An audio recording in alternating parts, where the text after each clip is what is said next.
Somos Homo sapiens, y nuestra especie apareció durante un largo proceso evolutivo que comenzó hace millones de años.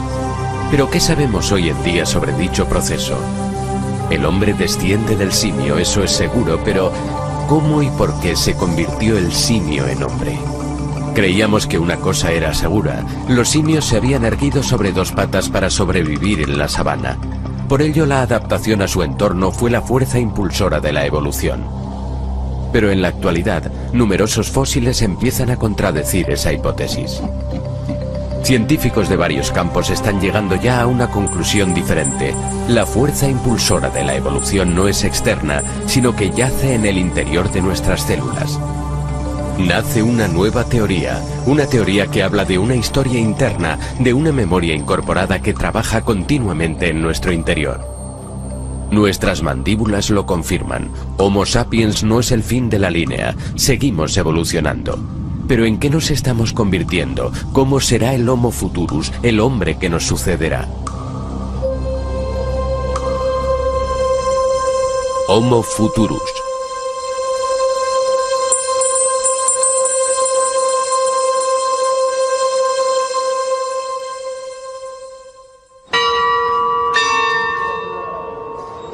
Durante los últimos 20 años, el número de fósiles encontrados se ha triplicado, y lo que revelan ha echado por tierra nuestras convicciones. La paleontología es una varaunda y cada reunión de expertos termina en un acalorado debate.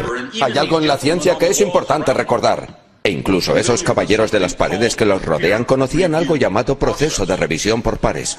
La teoría de que los simios se irguieron sobre dos patas para adaptarse a la sabana se encuentra cada día con más pruebas contradictorias. Todas las tendencias apuntan claramente a una región arbolada al principio tal vez, pero no simplemente arbolada, quizá un mosaico con espacios abiertos y espacios de bosque. El aumento del número de descubrimientos embrolla el asunto, borrando las líneas divisorias y obligándonos a reconsiderar cuestiones fundamentales. ¿De dónde procedemos? ¿A dónde vamos? ¿Quiénes somos? ¿Cuál es su definición del taxón homínido? ¿Qué son para usted características derivadas? Por homínido me refiero a la rama humana, porque eso se puede debatir. Tenemos colegas que también sitúan a los chimpancés y a los gorilas con los homínidos.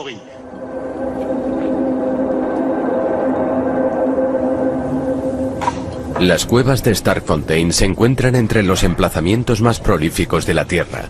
Aquí en 1997, Ron Clark descubrió uno de los fósiles que hizo que se tambalearan las teorías establecidas. A 12 metros de profundidad en el fondo de esta cueva había un esqueleto intacto de un antepasado que con el tiempo se había convertido en piedra.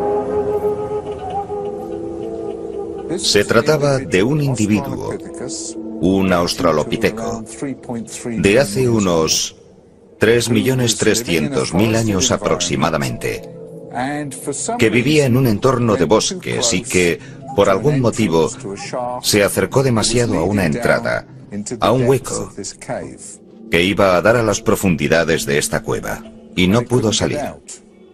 Y es posible que allí sobreviviera durante mucho tiempo hasta que se murió de hambre. Pie Pequeño fue el primer esqueleto completo y fosilizado de australopiteco que se encontraba.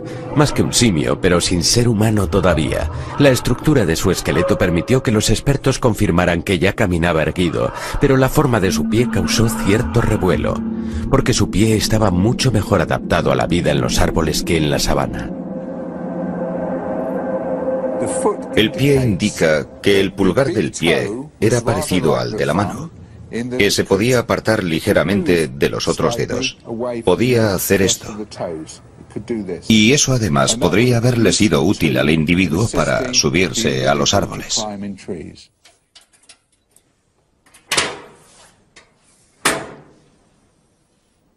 Philip Tobias, considerado uno de los pioneros de la paleontología moderna, ha dirigido personalmente las excavaciones de Starkfontein durante más de un cuarto de siglo. En su opinión, el pie de Pie Pequeño no es la única prueba de que aquel australopiteco vivía principalmente en el bosque. Si observamos todos los restos de los animales, las plantas y los homínidos de los emplazamientos sudafricanos, de los emplazamientos del este de África, nos apuntan a una comunidad de organismos vivos de una zona. Plantas y animales que no están adaptados a la sabana.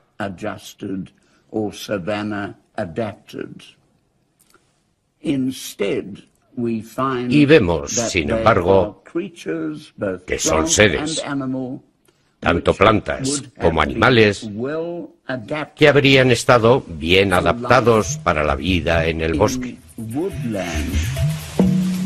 Por lo tanto, nuestros antepasados ya se erguían sobre dos patas cuando vivían en el bosque. Nadie se había atrevido a imaginar que fuera posible, porque aquel dato crucial destruía la hipótesis que había dominado las ideas sobre la hominización durante casi 30 años. Durante 30 años, el Valle del Rift, en África Oriental, había sido considerado la cuna de la humanidad, ya que era allí donde se había encontrado el mayor número de fósiles de australopitecos. Fue allí donde Donald Johanson e Yves Coppens descubrieron a Lucy en 1974. Entonces era ella nuestra antepasada erguida más antigua. La historia del lado este, o la hipótesis de la sabana, se convirtió en la teoría dominante. Mantenía que la aparición de una división en el gran Valle del Rift africano separó a los grandes simios en dos grupos. Uno se quedó en el oeste, en los bosques, pero en el este el otro grupo se tuvo que adaptar a un nuevo entorno, la sabana. Para sobrevivir y ver a los depredadores, aquellos simios tuvieron que erguirse para mirar por encima de la hierba alta. Esta atractiva hipótesis mantenía que la evolución estaba impulsada por la adaptación al entorno, pero descubrimientos recientes han puesto en duda todo esto. La hipótesis de la sabana, que se había mantenido durante tanto tiempo y con la que me crié como estudiante, está muerta. La hipótesis de la sabana está pasada de moda. Abran esa ventana y tiren la hipótesis de la sabana. Ya no es sostenible. Y si ese no es el motivo por el que nos erguimos, si eso no lo explica, ¿dónde estamos? Hemos vuelto a la casilla 1.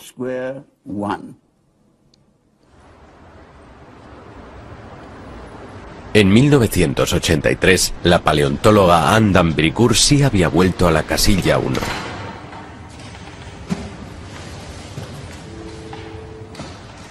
Al igual que muchos de sus colegas, había decidido escribir su disertación sobre la evolución de los maxilares de nuestros antepasados fosilizados. Su investigación le exigía repetir un gesto una y otra vez. Un gesto aparentemente trivial, pero ello la llevó a un asombroso descubrimiento. Les daba vuelta a los cráneos.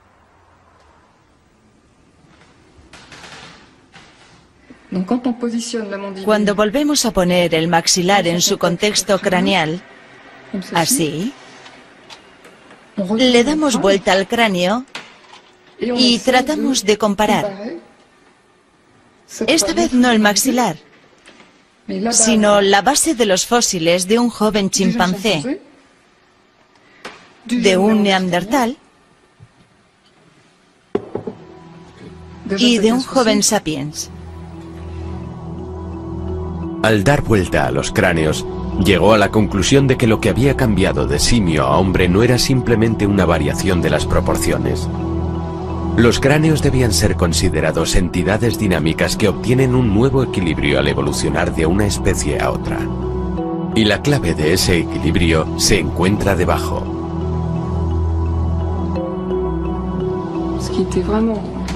La innovación consistía en que al darnos cuenta de que si la mandíbula cambiaba, la forma de la cara también cambiaba.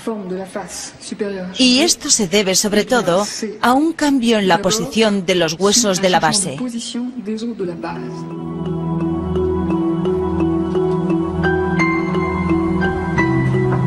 Entonces él ya no lo sabía, pero una ortodoncista se había dado cuenta de la misma cosa. Cuando los niños tienen los dientes mal alineados, ello se debe al desarrollo de todo el cráneo. ¿También trata a adultos? No, solo trato a niños. Poniéndoles aparatos que ejercen presión sobre la base del cráneo directamente, Marie-Joseph Deshaies puede restaurar el equilibrio y tienen mucho más éxito que alineando solamente los propios dientes. Tratamos a niños de 6 años e incluso a niños menores de 6 años porque nos pareció más sencillo intervenir a esa edad, intervenir directamente sobre el propio hueso, sobre su desarrollo. En Europa el 70% de los niños tienen problemas debido a tener dientes y mandíbula mal alineados. En los Estados Unidos el 80%, en Japón el 95%, un fenómeno en aumento pero que parece haber empezado en la Edad Media. Estos niños no son mutantes.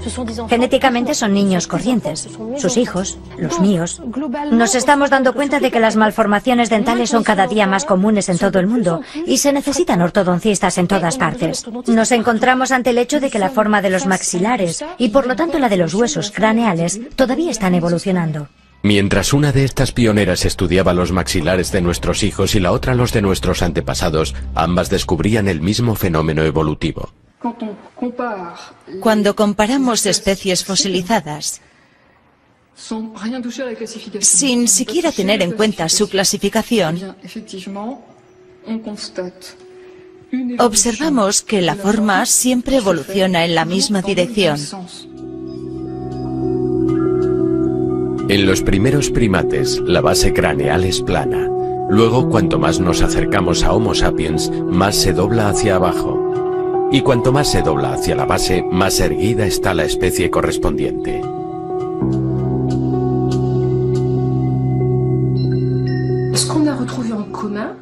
Lo que ambas descubrimos, sin tener conocimiento la una de la otra, es que en su trabajo Anne logró hablar de una flexión, dicho de otro modo, de cómo esta base de aquí se dobla durante el transcurso de la filogénesis. Y luego yo, durante el transcurso de la ontogénesis o desarrollo temprano del niño, me di cuenta del hecho de que esta base se estaba doblando, pero no estaba necesariamente doblada o flexionada por igual en todos los niños. Cada una de ellas registra, mide y analiza este fenómeno. Durante el transcurso de la evolución, la base del cráneo se dobla más y más hacia abajo, y la mala alineación dental que se da en los niños de hoy en día se puede explicar mediante las diferencias de ángulo que eso crea. Pero ¿cuál es la clave de esa flexión?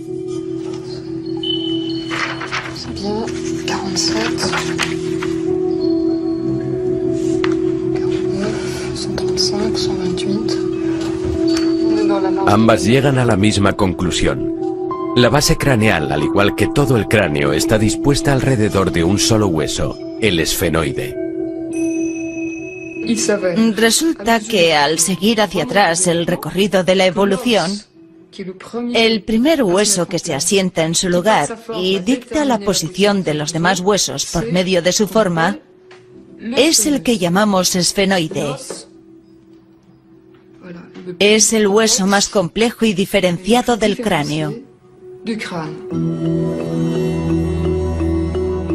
El esfenoide, un hueso enclavado en el centro del cráneo. Un hueso de 10 centímetros de ancho. Un hueso con forma de mariposa situado al nivel de los ojos justo por debajo del cerebro. Este hueso es el núcleo alrededor del cual primero nuestro cráneo y luego todo nuestro esqueleto toma forma durante el transcurso del desarrollo. El hueso esfenoide es el pilar principal de todo nuestro gran rompecabezas craneal. Delante de él se encuentra la zona frontal, a los lados, los temporales y los parietales. Detrás hay una serie de huesos que se ensamblan en la columna vertebral y determinan nuestra postura bípeda. Y hay una articulación importante que une el esfenoide con el occipital. Dichas articulaciones se mueven en el acto de masticar. Se mueven y absorben todas las restricciones del bipedalismo. Aunque parezca que todo es sólido, tratamos con la mecánica de los fluidos. Por lo que no tenemos solo un montón de huesos. Lo que tenemos es un rompecabezas que, de hecho, está vivo y se mueve. El esfenoide es la piedra angular. La forma de este hueso ha evolucionado durante millones de años y cada vez que se dobló dio lugar a una nueva especie en nuestra familia. Lo extraordinario es que en 60 millones de años el esfenoide ha cambiado de forma 5 veces, doblándose cada vez un poco más. ¿Cómo podemos explicar la repetición de dicho fenómeno en intervalos de millones de años? Por primera vez sale a la luz una nueva tendencia, una especie de hilo narrativo que parece abarcar la historia de la evolución desde los primeros primates hasta el hombre moderno. ¿En qué momento del desarrollo individual encaja en su lugar este importante hueso? ¿Y cómo? Anne d'Ambricourt ahonda en el estudio del desarrollo fetal y embriónico. Quiere localizar el momento exacto en el cual el esfenoide adquiere su forma.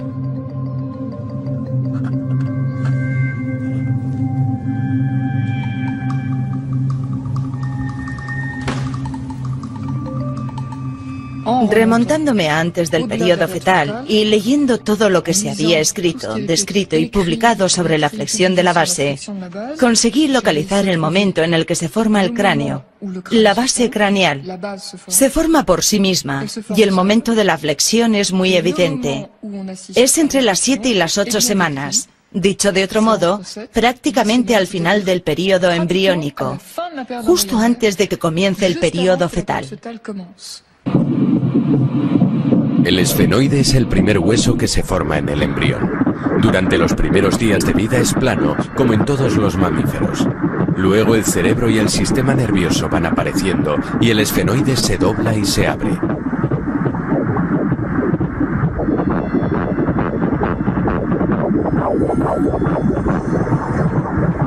Estudiando el desarrollo de este hueso en distintas especies de primates, Anne d'Ambricourt descubrió esa misma flexión exactamente, aunque mucho menor en las otras especies que en el hombre. Como si fuera causada por la misma fuerza impulsora. Como si en algún lugar de nuestro interior hubiera una memoria de la especie, una memoria del camino que ha seguido la evolución. Es evidente que existe una memoria incorporada, ya que si no la hubiera, la importante flexión de la base no ocurriría. Si por alguna desgracia el esfenoide del embrión no se dobla, este es el aspecto del cráneo del niño. No es viable, evidentemente. El cerebro casi no está formado y la mandíbula es enorme, unas proporciones que recuerdan ostensiblemente las de cráneos arcaicos. No hay rotación en el occipital. No vemos que el esfenoide se haya doblado. Es muy característico. Es increíble. ¿Y el tamaño de la mandíbula? Sí, muy grande. Sobre todo el maxilar superior, un rasgo muy primitivo. Es muy característico. Es un interesante y breve resumen de la evolución humana. Si la memoria de este proceso ha sido pasada durante millones de años, tiene que existir en algún lugar del interior de nuestras células. La fuerza impulsora de nuestra evolución no es algo exterior. Parece haber una lógica incorporada. De hecho, nuestro proceso evolutivo es una historia interna que ha guiado a nuestros antepasados de hace 60 millones de años hacia el hombre de hoy y ya nos está guiando hacia el hombre de mañana. Es una historia interna invariable. El exterior solo entra en juego después, de un modo secundario. Entonces es evidente que lo que surge de este nuevo enfoque, tras 20 y tantos años, es que aunque el entorno puede jugar un papel, es insuficiente.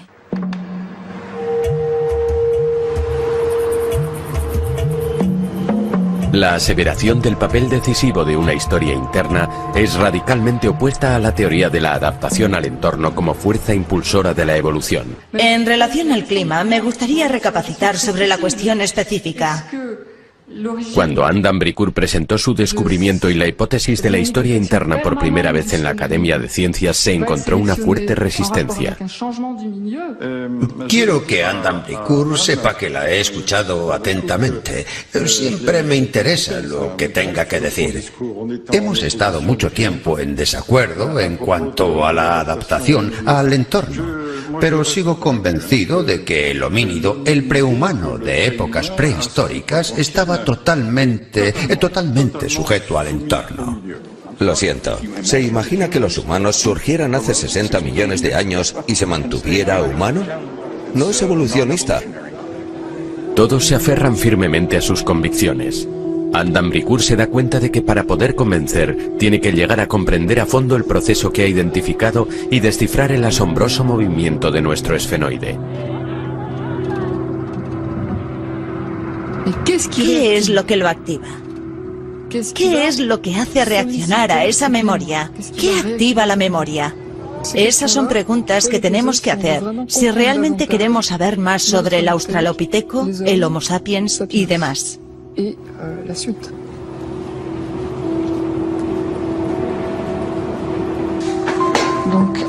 Adam Bricourt está recopilando mediciones para tratar de encontrar la fórmula matemática que explique la flexión de la base craneal en el transcurso de millones de años. Está intentando localizar los momentos sucesivos de la evolución homínida en los que rotó el esfenoide. Las alas del esfenoide y las alas más grandes que van hacia los lados. Profesor Tobias. Bienvenida, bienvenida. Me alegro mucho de volverlo a ver. Me encanta verla. Bienvenida, bienvenida a Johannesburgo. Gracias. Y a la Universidad de Witwatersrand. Philip Tobias siempre ha apoyado a Anne y la ha animado en su trabajo. Unos hermosos fósiles. Hoy le ha concedido acceso a toda su colección, un tesoro poco común fruto de toda una vida de investigación. Esa hermosa superficie de ahí. Un condilo es convexo, no cóncavo. Sí. Ese condilo es muy grande para un homínido primitivo. Sobre esta mesa se encuentran 3,5 millones de años de nuestra historia. Fósiles de homínidos a los que Anne puede dar vuelta y examinar con libertad para medir la flexión de su base. Es como hacer un rompecabezas. Ha avanzado mucho desde aquellos tiempos. Y si me permite que se lo diga, todavía le queda mucho camino. Tuvo que dedicar 10 años a investigar por todo el globo para poder describir con exactitud las transformaciones del esfenoide a lo largo del tiempo. Pero lo que descubrió confirmó su corazonada. La evolución homínida no ocurrió gradualmente, sino en grandes etapas. Los periodos de estabilidad entre cada flexión de la base se acortaban progresivamente, y cada vez que el esfenoide continuaba su movimiento, se daba un nuevo paso en el proceso de hominización. La historia contada por las sucesivas flexiones del esfenoide es la historia de las grandes mutaciones que condujeron al hombre. Esta es nuestra historia. Y aquí tenemos la asombrosa historia de los mamíferos. La base del cráneo es plana. Luego empieza a doblarse y parece no poder detenerse una vez que el proceso ha comenzado.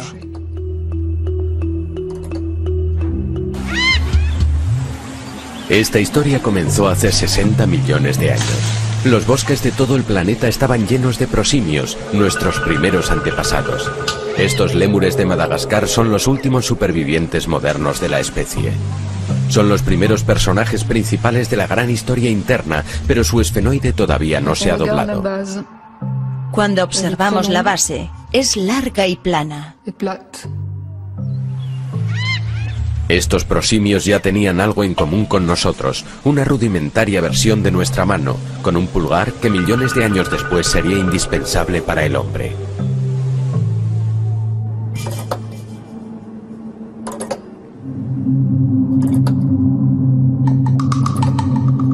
Hace 40 millones de años, el esfenoide se dobla por primera vez, causando la primera gran mutación de nuestra historia. Este fenómeno no se observa en ninguna otra familia importante aparte de la nuestra.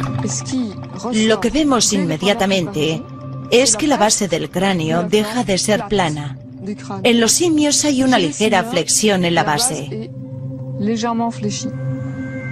Esto marca la aparición de los monos. Cientos de especies que durante 40 millones de años han poblado los bosques de todo el planeta. Esta mutación, al igual que las posteriores, trajo consigo nuevas facultades. Y con ella los ojos han cambiado de posición para mirar al frente directamente, haciendo posible la estereoscopia. Este es un momento crucial. El tiempo parece contraerse. Las grandes mutaciones de la hominización empiezan a sucederse más y más próximas en el tiempo, como si un reloj interno empezase a correr cada vez con mayor rapidez. Por segunda vez presenciamos una deformación del esfenoide. Todo el cráneo se desarrolla alrededor de una base que está más flexionada, y el cerebro se vuelve más complejo, y la cara menos prognata.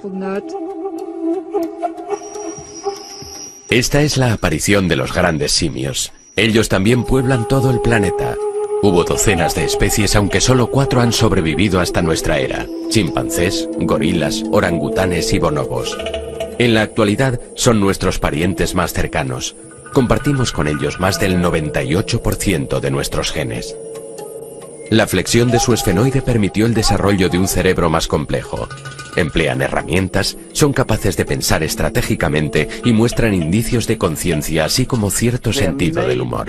Pueden ser el principio, el primer indicio rudimentario de que una proclividad o capacidad cultural está anunciando su presencia.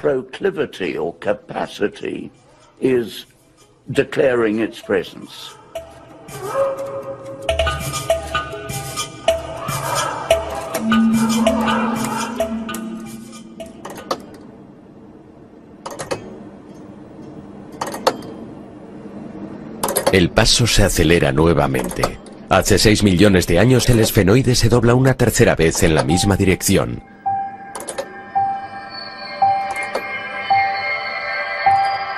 Es la aparición del australopiteco. Ya no es un simio, pero tampoco es humano todavía. Nunca ponen peso sobre sus extremidades delanteras, al contrario de los grandes simios.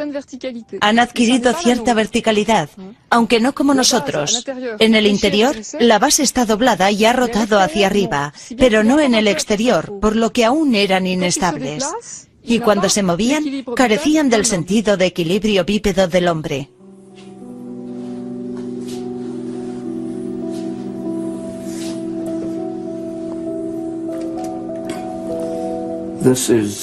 Este es el famoso niño pequeño.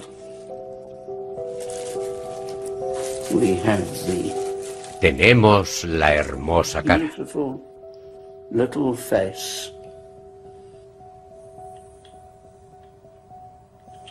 Una articulación perfecta. Et voilà, el cerebro.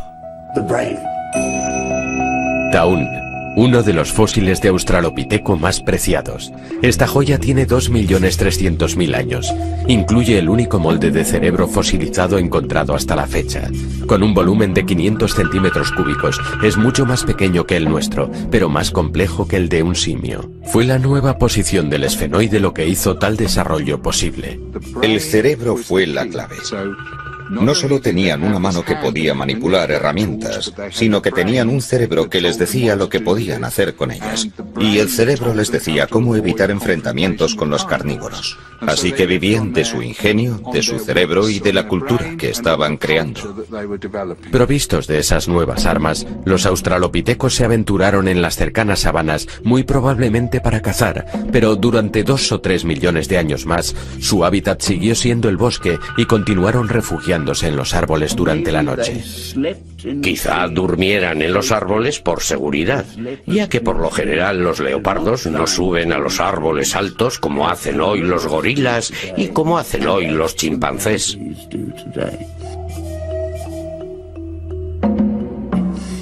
Eso parece ser un nuevo tipo de paradigma para la verticalidad. Por lo que antes de bajar a tierra ya estaban hasta cierto grado erguidos, verticales, y habían desarrollado nuevos rasgos homínidos que les permitían verticalidad y caminar y correr sobre 2 piernas.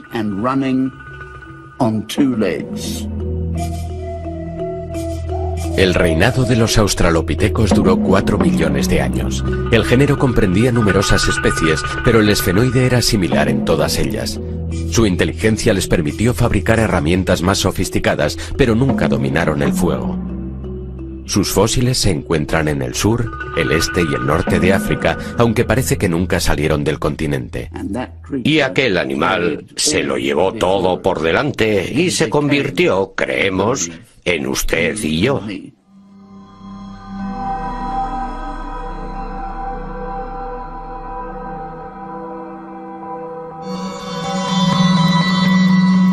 Hace 2 millones de años hubo una cuarta contracción del tiempo. El esfenoide se dobló y nuestros antepasados se enderezaron más todavía. Es la aparición de aquellos que llamamos Homo, una denominación que engloba varias especies bautizadas en cada descubrimiento sucesivo: Ergaster, habilis, erectus. Pero todos presentan una flexión similar del esfenoide. Tienen la pelvis diferente. Las proporciones de las extremidades son distintas. El hombre es un caminante, un corredor, nuevo equilibrio bípedo, nuevo desarrollo psicomotor y, una vez más, la misma pauta. La base craneal tiene un esfenoide que ha rotado más todavía. Lo que cambia con la primera aparición del Homo es la aparición del lenguaje.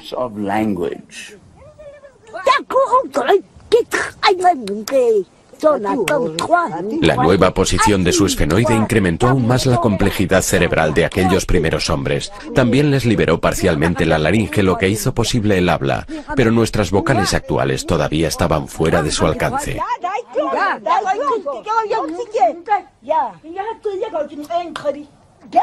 Estas mujeres son los últimos hablantes de Khoisan, uno de los lenguajes de los Bushmen. Fonéticamente es uno de los lenguajes más ricos del mundo. Comprende todos los sonidos que utilizamos y también incluye los que utilizaron los primeros hombres. Tienen todo un sistema muy desarrollado de clics hechos con la boca y la lengua que entonces sustituían a las vocales. Tienen el clic dental, el clic lateral, el alveopalatal, el palatal y el bilabial, específico de este lenguaje. Antes de haber desarrollado la laringe por completo, utilizábamos la lengua para hacer clic con los dientes, con el paladar, en los lados de la boca, y para eso no se precisaban vocales. En un lenguaje bastante primitivo, se podían hacer distinciones empleando esos sonidos contrastados.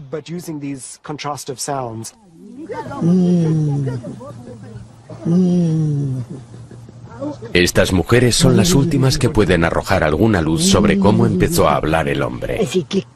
Ese es el clic del león. El Bushman lo aprendió de él. Nuestros clics proceden del rugido del león. Se oye cuando cierra la boca, igual que el Bushman. El león. También se oye cuando ruge.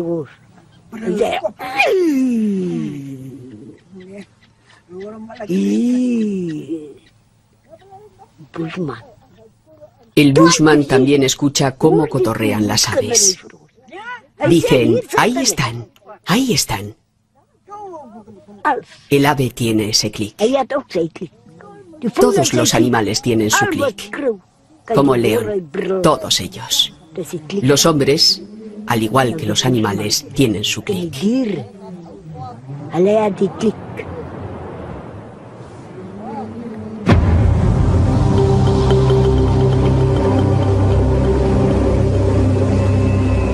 Dotado de lenguaje y pensamiento complejo, siendo un buen tallador y capaz de cazar grandes animales, el hombre sigue los cursos de agua y sale del continente africano por primera vez. Se dispone a conquistar el planeta.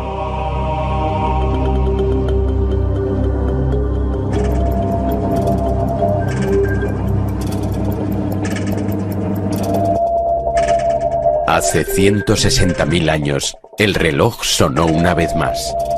El esfenoide se dobla una quinta vez.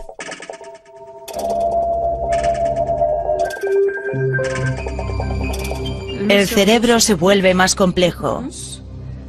Tiene mejor suministro de sangre. Y naturalmente, tras esta evolución biológica, vamos a ver una evolución cultural muy rápidamente. Es la aparición de Homo sapiens. C'est l'Homo sapiens qui apparaît.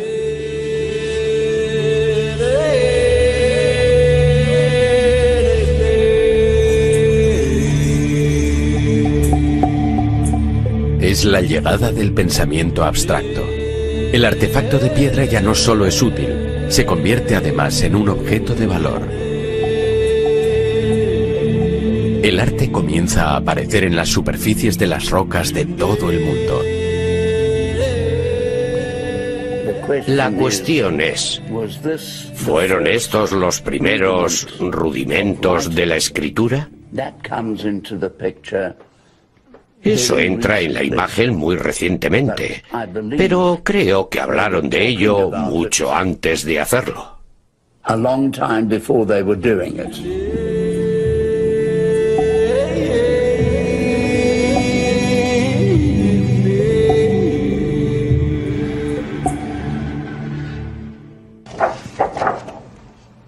Lo extraordinario del descubrimiento de Adam Bricoeur es que en modo alguno cuestiona la clasificación tradicional de los fósiles.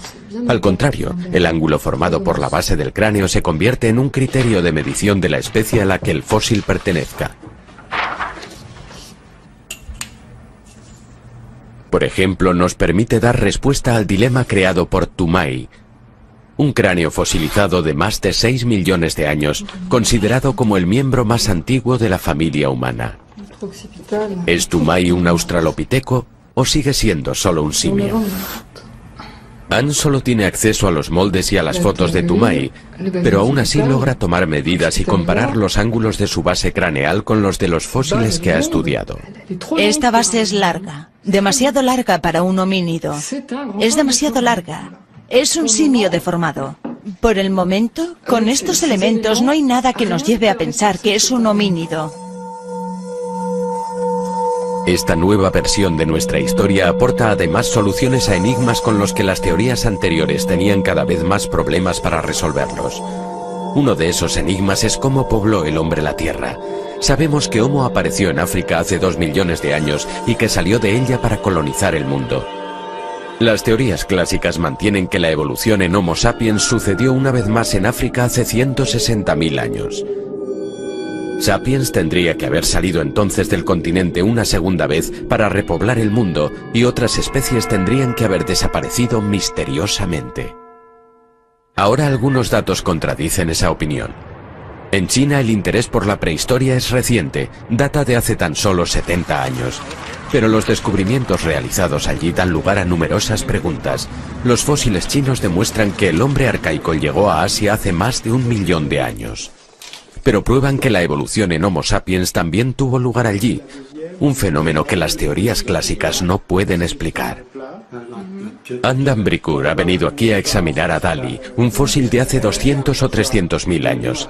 El extraordinario cráneo está en manos del renombrado paleontólogo chino Wu Xinxi. Este fósil ya no es un Homo erectus, es muy moderno. Sin embargo, toda la parte superior de la cara, la bóveda y todo lo que forma el cerebro del feto, del niño y del adulto, sigue siendo arcaico. Las crestas supraorbitales han cambiado. Ya no son tan gruesas. Y ahí el ángulo es mucho más arcaico. El proceso frontal también es arcaico. Hay 2 precursores de hombre moderno, porque el hombre siguió evolucionando tras haber emigrado y haberse asentado en distintas regiones del planeta. Eso explica la existencia de Dali en Asia y de neandertales en otros sitios. Son 2 historias diferentes. Dali prueba que el hombre arcaico evolucionó en Sapiens simultáneamente en distintas partes del globo. ¿Puede esto significar que no hubo solo una, sino varias cunas de la humanidad moderna? Marie-Joseph de también fue a China, donde sus observaciones sobre las diferencias en las estructuras craneales entre niños chinos y europeos la llevaron a la misma conclusión. En Beijing vimos a niños mayores que parecían haber tenido la misma malformación, pero habían sido tratados en un tiempo récord. Eso no se puede explicar por medio de los aparatos y procedimientos utilizados. Lo más probable es que haya alguna diferencia en la estructura craneal y el desarrollo haya facilitado el tratamiento.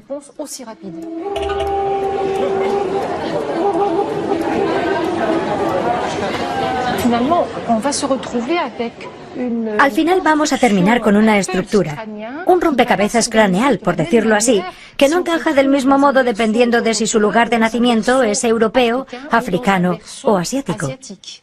En mi opinión, será a través del estudio de niños actuales como llegaremos a comprender cómo estuvieron organizados los distintos lugares de origen de la humanidad.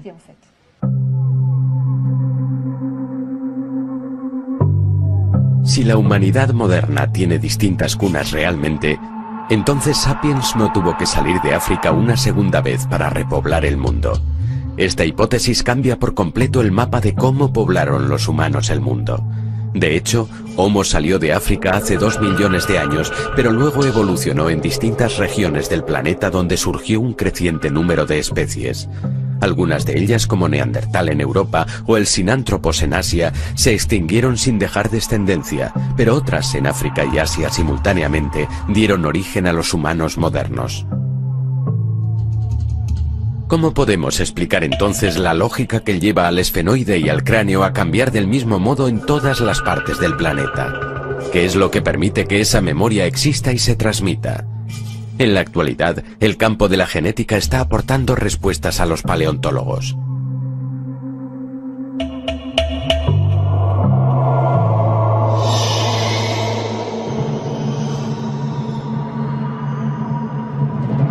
Hay una causa repetitiva. Y esa causa es genética, lo que significa que está programada, es hereditaria, podemos localizarla, está conservada, es interna, es transmisible. Es evidente que la estructura cerebral y la contracción facial están controlados indudablemente por genes reguladores, o genes arquitectos, genes OX, o genes homeobox, como los llaman, que son genes que regulan y controlan el desarrollo embriológico individual.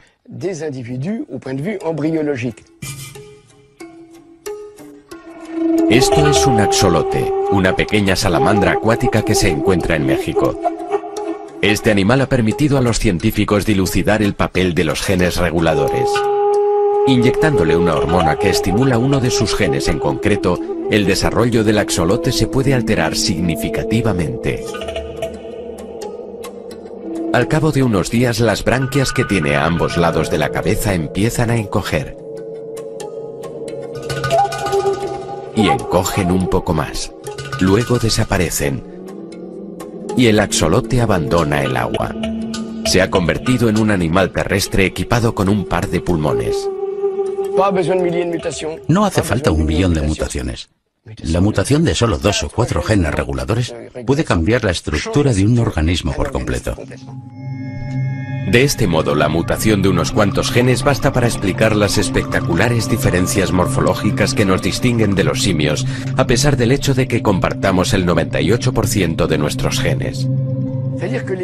Dicho de otro modo, las mutaciones que ocurren al principio del desarrollo son extremadamente importantes. Una mutación que ocurre en ese momento puede cambiar el programa de la vida.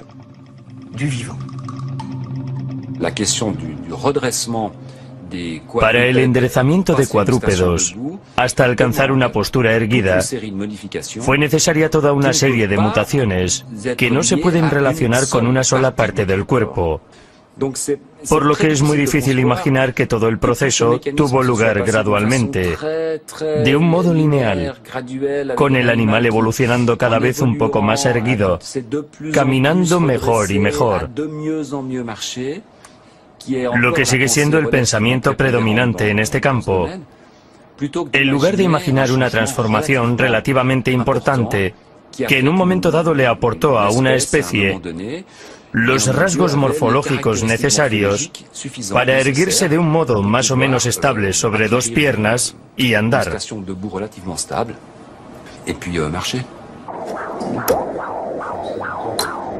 Estos recientes descubrimientos en el campo de la genética reafirman la hipótesis de la evolución humana a través de las grandes mutaciones, los pasos que Andan Bricourt está midiendo con las sucesivas flexiones del esfenoide. Pero ¿y la lógica incorporada a este proceso? La programación de dicha lógica incorporada es como una cinta que hay que reproducir de un modo u otro y que es transmitida de padres a hijos y que existe en cada una de nuestras células. Es nuestro ADN.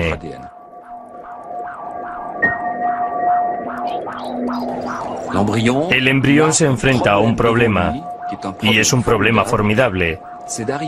Y es llegar al final sin saber qué es lo que va a pasar y sin saber qué hay al final.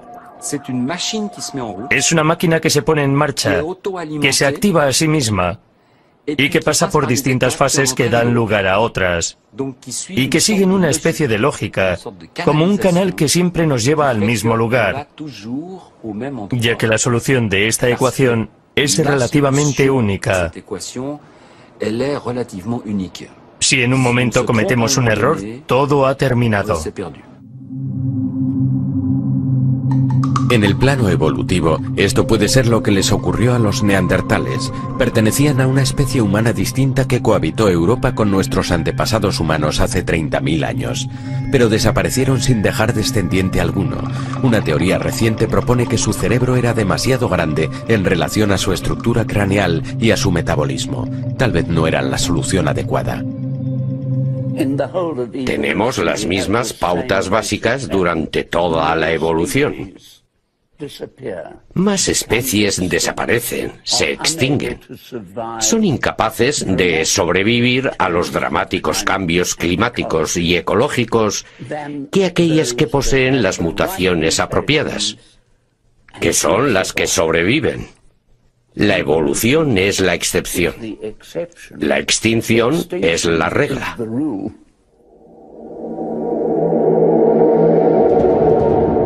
¿Significa esto que existe una dirección, un camino, un proceso global en funcionamiento que la evolución sigue en todas partes? Es una inquietante pregunta que todos los científicos que estudian los orígenes de la vida y la historia del universo se deben hacer. Estoy convencido de que la historia de la vida surgió así. Desde la materia inerte más simple hasta la más compleja. La mejor prueba que tenemos es que todos los fósiles de los primeros 3.000 millones de años son unicelulares.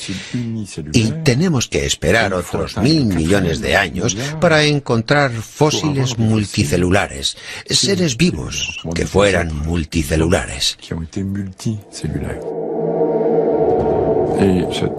Y la regla general de nuestro universo está escrita tanto en la Tierra y en el cielo, como en la historia de la vida y en la historia del hombre.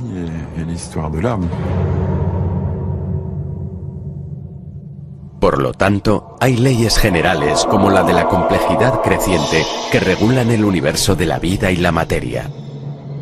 Leyes observables e inexplicables hasta el momento y que determinan la historia humana, así como la de nuestro universo. Según dichas leyes, nuestro esfenoide volverá a inclinarse un día dando a luz al hombre que nos sucederá.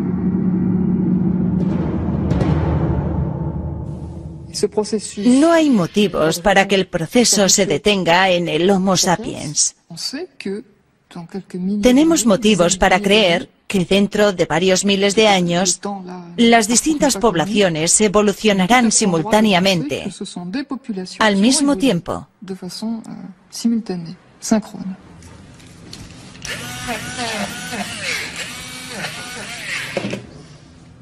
¿En qué nos estamos convirtiendo entonces? ¿Nos permite lo que sabemos actualmente sobre nuestra evolución pasada imaginarnos cómo será el Homo futurus? Nuestra forma todavía puede evolucionar. Creo que la forma de la cara todavía no está terminada. La forma de la cara no está acabada. Y en cuanto a la forma del maxilar superior, no estoy segura de cómo va a evolucionar teniendo en cuenta el crisol de poblaciones diversas. Por otra parte, en el futuro inmediato tenemos la construcción de un número de neuronas que se está multiplicando y que está sucediendo ahora mismo. Al menos tenemos la impresión de que a nivel cognitivo el cableado neuronal está ocurriendo ahora mismo y muy rápidamente. Por lo que la evolución cognitiva en los niños jóvenes, la evolución neuronal, es algo de lo que podemos estar seguros ahora mismo. Está muy cerca. Es imposible saber cuándo volverá a rotar nuestro esfenoide. Pero ¿cómo no vamos a pensar que los cambios actuales de nuestro cráneo pueden ser los precursores de nuestra siguiente gran mutación? La tendencia que empezó hace 5 millones de años, el aumento de capacidad craneal, la retracción de la cara, el redondeado del cráneo posterior, la reducción de los maxilares, es una tendencia que comenzaron, que continúan y que continuarán. Dentro de 1 millón de años, si la Tierra no ha volado por los aires, tendremos el cráneo muy alto y muy redondo con maxilares muy pequeños.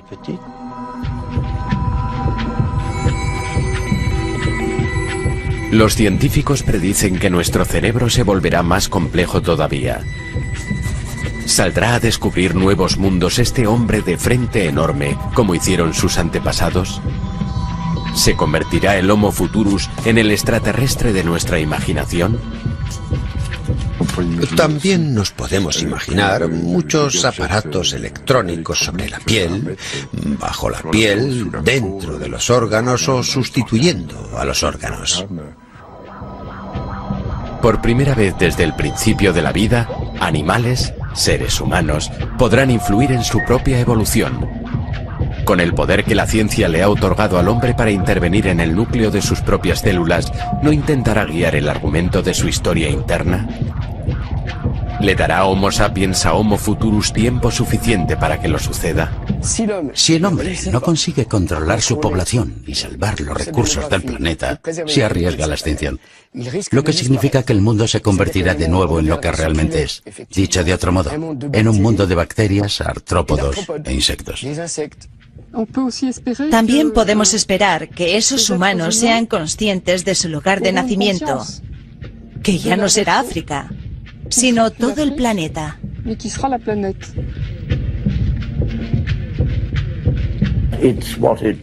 Es lo que haga con ese cerebro lo que será importante para su supervivencia y adaptación. Ese es el verdadero mensaje de la evolución humana. Enseñar a los niños qué significa lenguaje. Enseñar a los niños los mecanismos de supervivencia y enseñarles los mensajes de los rituales y lo espiritual que se están convirtiendo. Se han convertido en algo cada vez más importante para la supervivencia humana. Ahí está el futuro.